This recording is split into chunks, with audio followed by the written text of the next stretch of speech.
time and a place for everything. I'm not gonna say he's right and I'm not gonna say he's wrong. You know, but it's so crazy. When he spoke about it, I could have easily came out and said, yeah, you spoke about it. I ain't have to say nothing. I think it's dangerous for him to go back in there and fight Lamont. I think Lamont is a hell of a fighter.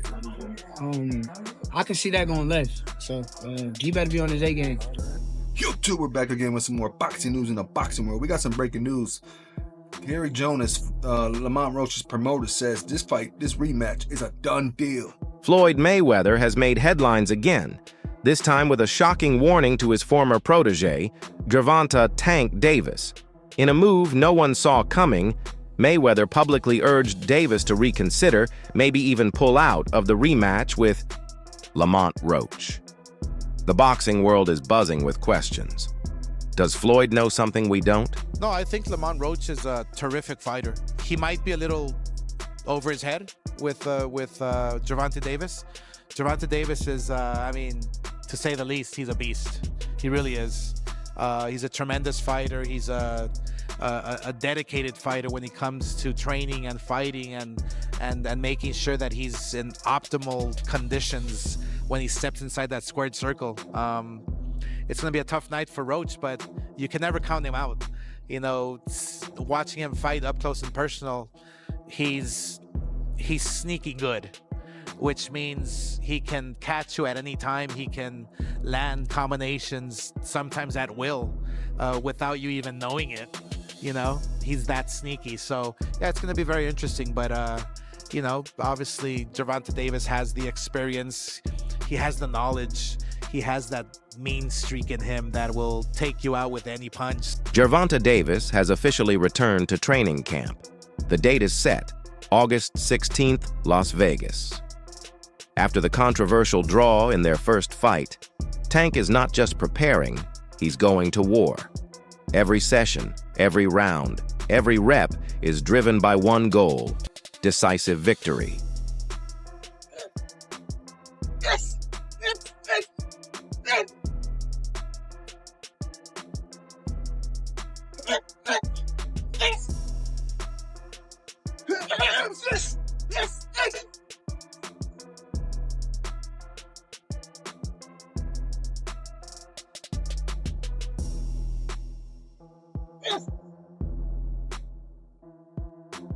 Yes! Yes! The first fight changed everything in round 9. After a simple jab from Roach, Tank took a knee, claiming hair grease had gotten in his eyes. The ref started the count, then stopped, letting Tank retreat to his corner mid-round. That move? Illegal. Fans still debate it today. Had that knockdown counted, the result might have been completely different. Because I don't know what the just happened. You're a referee, you're big as you should have seen what the going on. Why I would, if I'm in the corner, I'm erratic in between rounds. What was your feeling in between rounds when you seen that? We was going off. My assistant coach, Ben Johnson, he was going off on him. Like, hey, Steve, what the f is wrong with you? He was cursing him out and everything. He was like, that was a damn. Yeah, he just stood off and waved us off, and he was like, yeah, because for me, one person would have been having to deal with Lamont, and the other would have been the whole 60 seconds. Yeah, that's how it was. I was dealing with him, and my man Ben was dealing with the ref. Right. Yeah. In that ring, Lamont Roach proved he's not just a stepping stone. He stood toe-to-toe with Tank, took the shots, and fired back with confidence. His composure, defense, and timing turned heads across the boxing world. Roach made one thing clear: he belongs here. What I didn't know is that once Lamont Roach stepped into the ring, he would be the bigger fighter. What I didn't know is that once he was in the ring and he looked like the bigger fighter, he fought like the bigger fighter, because, ladies and gentlemen, from opening bell, he walked right to Gervonta Davis. Walked right to him and stayed in his face all night long. If he backed up at all, ladies and gentlemen, it was 5% of the time. The other 95% of the time, he walked right to Gervonta Davis. Gervonta Davis caught him with some good shots. He took it and then gave it back. Body punches, counter punches, left hook, straight right. This brother Lamont Roach can fight. And he's beautiful defensively as well. and seemed completely unfazed and undeterred by Tank Davis, a knockout artist. Roach played it smart. He had a rematch clause built into the contract. If he lost or the fight ended in a draw, he'd get another shot. Now, that smart move has brought him back to the spotlight. He was ready for this. He planned for this. I just so happen to be a boxing fan that the fact that I do watch him fight, you know what I'm saying? Like, I really like boxing. Are you open to immediate rematch? In my contract, immediate rematch was signed. I signed for the immediate rematch when I signed for the first fight. Right. Just in case he lost or just in case it was a draw. So when you got a rematch clause, how long we take it? It's up to the A side and when they want to fight. So I'm thinking it's going to be soon. I'm hoping it's going to be soon. Let's say that. What is soon to you? When you say soon to me, I'm thinking a month. I'm thinking July. I'm thinking July for sure. Tank knows what's at stake. His reputation took a hit after the first fight. People are questioning him. Now he's coming back not just to win, but to reclaim his dominance. This is about respect, about legacy. We gotta talk about it. So Tank officially came out and says that he wants to put this rematch as early as May. Now, if that were to happen, Lamont Roach gets a second time to prove himself. Now, in my personal opinion, his stock has already risen. He is already notable. The fact that he went toe-to-toe with Tank on a decision that ended in a draw. Whether he loses this second fight or not won't even matter. Because he's directly in line to go against the Keyshawn Davis, the Shakur Stevensons, and etc., the Devin Haney's, and etc. I can see him moving up and going against Devin Haney or Ryan Garcia or somebody like that. So many people to fight. Lamont Roach has definitely proven himself. But let's talk about something else. And that is the hairstylist situation. In my humble opinion, I believe she should have been quiet. As a hairstylist, there was nothing for you to say. There was nothing for you to say. No fan in boxing was gonna look at that and like, I don't want her braiding my hair. No one would have said that. But she hurt herself when she came out and publicly made multiple claims, got all these receipts that no one needed, no one asked for, saying, oh, this it had no grease or oil in it. No one cares. No one cares. Nobody even believed it. Sometimes it's best to remain quiet. But you guys let me know in the comments. Should she have remained quiet or should she have did what she did, which is spoke up? You let me know. Mayweather sees the danger.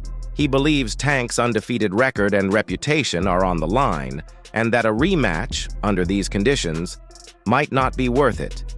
Coming from someone who's mastered the art of high-stakes fights, that warning carries weight. I have a lot of criticism for Gervonta Davis and Canelo Alvarez for the choice of opponents. But at least Gervonta Davis is doing the Mayweather. He's giving the immediate rematch. Right. You had a tough fight, you're doing the immediate rematch. I like it. All right, so what I'm I need to push back real quick. Yeah, I knew you would. Go ahead. Push back. I'm giving the guy credit. I like Gervonta Davis. I know you talk a lot about his opponents and whatever, and you're talking about Lamont Roach. We're not going to go pick a quote. But okay, Find me a less than a 10-1 underdog and he fought on pay-per-view. Look, I'm talking about this fight right here. Look at the first fight. So picking Lamont Roach, you're saying, oh, he's basically cherry picking is what you're alluding to. He has a history with the guy. They've been in the gym together. They sparred together. They fought in the amateurs. He knew the level that Lamont brought. Also, Lamont's one of those guys. You ask anybody in the boxing world, they know how good Lamont is, and it's his record.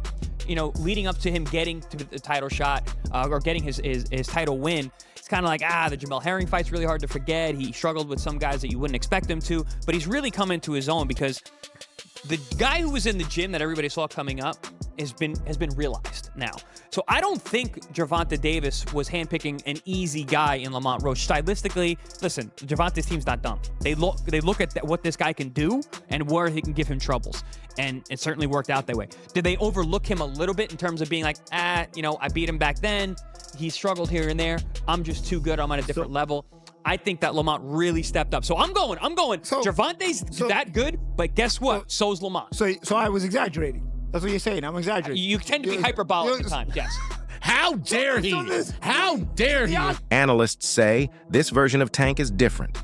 There's discipline in his footwork, intensity in his punches, and a sense of purpose in his eyes. If he brings this form to the ring, he's not just going to win, he's going to dominate. Jeff Mayweather here at the Mayweather Boxing Club. How are you doing, sir? Okay. You don't look okay. No. Well, I am. All right. Well, we got this potential rematch. Everybody wants to see Tank Davis versus Lamont Roach. First of all, you surprised that everybody's wanting to see a rematch between these two because no one expected it to be a close fight in the first place. That much is true. And me myself, I mean, I'm a big Tank fan, and I was shocked. I was shocked at the outcome of the fight. Who did you have winning the fight? I had Roach winning the fight. Do you consider robbery, or do you lean Roach and are cool with the draw? I wouldn't say it was a robbery. I mean, the fight was close. But if I was a judge, I would have gave Roach the fight. All right. Veteran trainer Teddy Atlas didn't mince words. Tank underestimated Roach. Maybe he thought Roach was just another name. That mindset? It led to lazy prep and a performance that shocked even his biggest supporters. Gervonta Davis and Lamont Roach, the rematch is on. Lamont Roach fought a perfect fight. Gervonta didn't look so great. In the rematch, Gervonta can do a lot more better. Roach can't. Gervonta may win this one. This time, Tank's treating Roach like a real threat, and that makes him even more dangerous. But Roach isn't sleeping either. In interviews, he's made it clear. He's ready. He's not coming to survive. He's coming to finish what he started. Like the way that he boxes, he's versatile. You know, he could do a lot of things. He could go get you. He's got the attitude of a fighter. He's not a huge puncher. Obviously, Tank Davis is the puncher in this, but Roach could go get you, but he could box. I think he's better served. He's got long arms, good length. He's better served. He's got a good boxing IQ, fundamentally solid. He's better served to box on the outside with the always dangerous Tank Davis. Box, see if he can get it done. Angles, pot shot, be disciplined enough to do that all night long. I think he should stay away from trying to go on the inside, which again, he's got the attitude of a real fighter, which you love. And I wouldn't be shocked if Roach said, oh no, I'm going to go inside sometimes. I don't know that would be the best choice. He knows how to do it if he wants to. At the end of the day, all of what I said, Bud, it's one thing that really makes the day. It's not because Tank Davis is just undefeated. It's not because Tank Davis is just a great puncher. He's just a full package. He's really, really the full. I don't make him pound for pound up there. He's up there in the top 5 pound for pound. I don't put him there because he's a puncher. I put him there because he is a complete darn fighter. He can go get you. He can fight in the trenches. He can go to the body, the head. He can use his legs when he has to. He can set traps. He can counter punch. Some experts believe Tank shouldn't take the rematch at all. They think Roach has figured him out. How to diffuse the power, expose the defense, control the pace. The risk? A second draw, or worse, a loss. But Tank isn't listening. He's brought in Kenny Ellis, a hard-nosed trainer with old-school wisdom. And Ellis isn't just cleaning up mistakes. He's building a better fighter, stronger, smarter, more dangerous. How many rematches have you fought? 0. What do you have to do to create enough separation where this don't happen again? Whew, that's a good question. It's going to be based on my training camp. I have to push myself a little harder. If that didn't give me the win, and I have room. I definitely have room. I'm not going to lie, I have room. You believe you fought the best Gervonta, or do you think he got some more gears? 100% for a fact. I think he might have some more gears, but I fought the best Gervonta that night. I don't want people to get it misconstrued or whatever the case may be. He's a hell of a fighter. Hell of an IQ, great punching power, good speed, and a really good boxing ability. A lot of people underrate that. Don't think because of what I did, y'all think y'all can just go in there and think y'all can have the same night, you know what I'm saying, or do the same thing. He still will go upside your head and crack you, and you know what I'm saying, you might end up on the floor. Everybody not built the same, and that's what people getting messed up. He did a whole lot of things that was good in that fight, a whole lot, and I'm telling you right now, if he wasn't as good of a fighter as he was, that would have been, you know what I'm saying? I would have steamrolled. Don't get that misconstrued. He's still the guy he is. It's just he ran into a guy that's on the same level. For Gervonta Davis, this fight is everything. That draw, it still stings. And every training session is fueled by one thing: revenge. He's not just stepping into the ring to win, he's stepping in to send a message to the world. I'm still that guy. I never left. And I'm here to take my throne back. Who's doing the interview circuit, right? Kind of being a little bit out of character leading into the rematch. Do you think, and this is what Mill City asked, do you think that is something you guys are taking in consideration in preparation for the fight? And what Kenny Ellis said was, look, man, we're not falling for the banana in the tailpipe. We know what Lamont Roach brings to the table, and he says that Lamont Roach is we're not believing that he's out there drinking or blowing up a bunch of weight and all of that. You know, he says what most people say: hey, we're going to prepare for the best version of Lamont Roach that is going to that'll come for us. But the way that he saw the fight coming out was he said he sees it like the fight before, a lot of really crisp shots landing. And the fight is going to be similar, but hey, the fight at the same time is going to be very different. Now, I just happen to have a very good friend named Phoenix the Assassin who breaks down fights for me. He's a trainer, got a world-class eye for fights. And what he speculated should be the difference between the first fight and the second fight for Gervonta is that Gervonta is going to need to spend a lot more time fighting on the outside and scoring points for a longer period of time on the outside, and then making sure that, and basically forcing Lamont Roach to try to initiate something with slower hands, score his points, and get out. And he said the reason that he believes that Lamont Roach would be able to do that